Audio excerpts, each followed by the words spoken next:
guys, Ferry Corsten here, and this is Silverlake to Soho.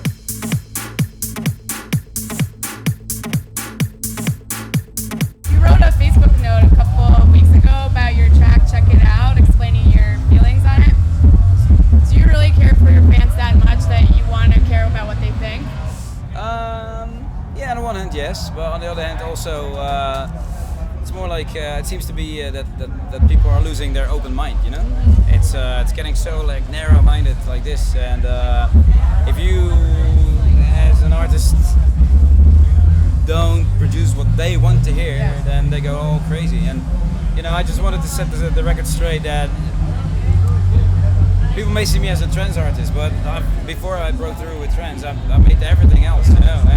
And even after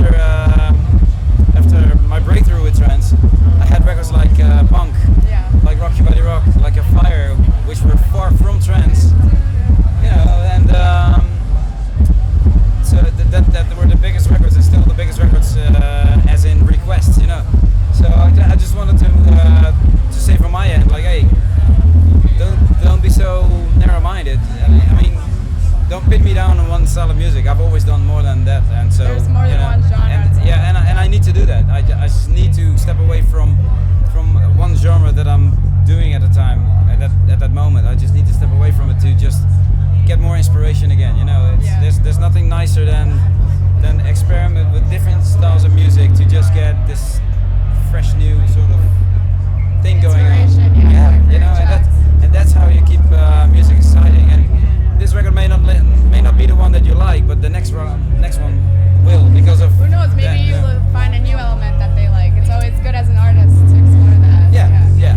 So going off where you said people always said that you only make trance. You've obviously shown your skill set in different angles, different types of genres of music. Why do you think people keep thinking, oh, very trance, just trance? Where do you think people get that well, it's my breakthrough was with records like Out of the Blue and Guriella, obviously, at the time, and those were sort of like real big iconic records, you know, and that those tracks defined sort of like the trance genre. That's what we talk about as in trance right now.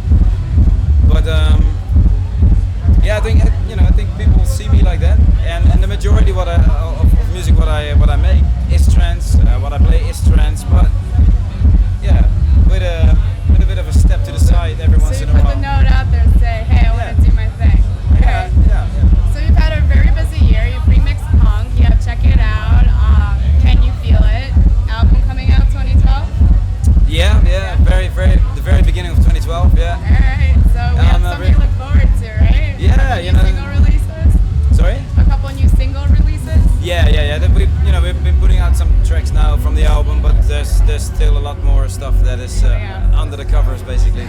And it's gonna be a good blend between the real hands up in the air sort of melodies and sort of like a trancey vibe, but definitely with a housey groove. You know, I think in general the whole trance genre, if you listen to it, the tempo is coming down, which I really prefer.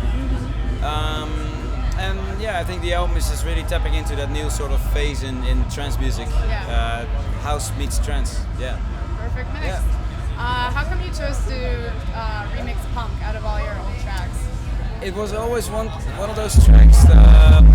Whenever I played it, the old version, the whole room was just singing along to it.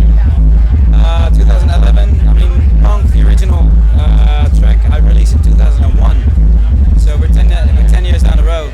I thought it was like, hey, you know, and also the sound, the way the sound is right now. I thought like, okay, with the right remixes, this could be like the, again, like as in 10 years ago, it could be a massive festival track, and Now you're just and kudos, hats off to Marlo, to Artie, of course, and also to Sydney Sampson, who did some amazing remixes. Yeah, for sure. Yeah.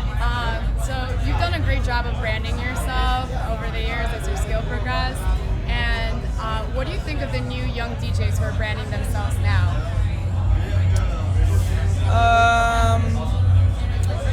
Good. Some of them are very good, very clever with branding. The only thing is sometimes that like the brand and the look is there before the actual music, and you know. I was waiting for you to say that. Yeah, the brand is there, and then the music, and then maybe one hit or two hit wonder. Yeah, 2 hit wonder. But you know, I'm curious to see what happens in, you know, let's see again in 3 years time, you know.